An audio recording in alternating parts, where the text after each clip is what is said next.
Hello everyone, welcome back to my channel. আর আজকে আমি তোমাদের সাথে শেয়ার করছি একটা দারুণ রেসিপি। সেটা হচ্ছে আইসক্রিম, যেটা গরমে সবারই কিন্তু খাওয়া প্রয়োজন। তো আমাদের ক্রেভিং তো আসেই। তো চলো দেখে নেওয়া যাক কী করে আমি বানাই। ঝটপট দেখে নাও রেসিপিটা। তো প্রথমে আমি কিন্তু দুধ গরম করতে দিয়ে দিয়েছি। তো এটার আছে 1 প্যাকেটের মতো আমি দুধ নিয়েছি, আর সেটা খুব ভালো করে ফুটিয়ে নিচ্ছি, দেখতে পাচ্ছ। তো খুবই ইজি রেসিপি, দেখতে থাকো রেসিপিটা। তো এবারে আমি দেখতে পাচ্ছ নিয়েছি কাস্টার্ড পাউডার ভ্যানিলা ফ্লেভারের। তো এখানেই হচ্ছে আসল ম্যাজিকটা, কাস্টার্ড পাউডারই করে দেবে।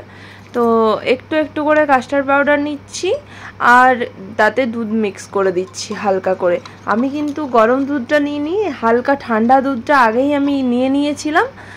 তো তারপরে দেখতে পাচ্ছ একটু করে দুধ দিচ্ছি, আবার কাস্টার্ড পাউডার দিচ্ছি, আবার দুধ দিচ্ছি, এরকম করে কিন্তু আমি কাস্টার্ড পাউডারটাকে মিক্স করে নিচ্ছি। ঠিক আছে, এটা কিন্তু তোমরা ঠান্ডা দুধের মধ্যেই করতে হবে ব্যাপারটাকে। তো তারপরে চলে এলাম এই ফুটন্ত দুধের মধ্যে 1 কাপ চিনি আমি কিন্তু দিয়ে দিলাম। তো এটা দিয়ে ভালো করে মিক্স করে নিতে হবে, যাতে দুধের সাথে চিনিটা কিন্তু ভালো করে মিক্স হয়ে যায়। তো দেখতে পাচ্ছ আমি কিন্তু খুব ভালো করে মিক্স করে নিচ্ছি। যতক্ষণ না মিক্স হচ্ছে ততক্ষণ কিন্তু কিছু দেওয়া যাবে না। তো তারপরে দেখতে পাচ্ছ এই যে কাস্টার্ড পাউডারের মিক্সচারটা করে দিয়েছিলাম, সেই দুধ আর কাস্টার্ড পাউডারের মিক্সচারটা আমি কিন্তু এই দুধের মধ্যে দিয়ে দিলাম।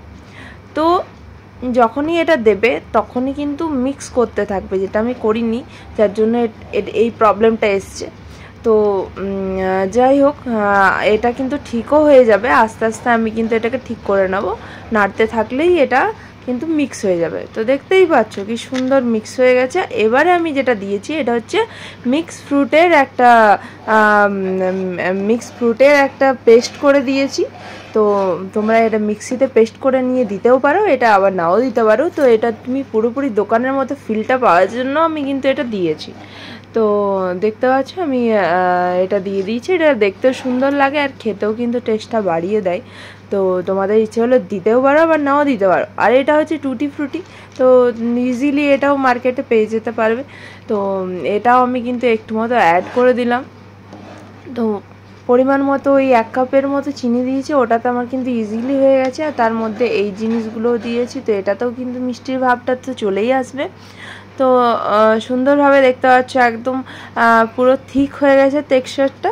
তো আমি কিন্তু একটা টিফিন বক্সের মধ্যে এটাকে নিয়েছি আর ঠান্ডা করতে দিয়েছি কিছুক্ষণ। তার সাথে আমি কিন্তু এই ড্রাই ফ্রুটসগুলো কিন্তু আমি দিয়ে দিলাম আর ডিপ ফ্রিজের মধ্যে ভরে 1 দিনের মতো রেখে দিয়েছিলাম। আর দেখতে পাচ্ছ রেজাল্ট কি রকম হয়েছে। তো কতটা ইজি আর কতটা টেস্টি জিনিস তোমরা বাড়িতে বসেই পেয়ে যাবে। তো আর বাজার যাওয়ার কিছু দরকারই নেই। তোমরা যদি একবার ট্রাই করে দেখো অবশ্যই তোমাদের ভালো লাগবে। তো চলো, কেমন লাগলো ভিডিওটা জানিও।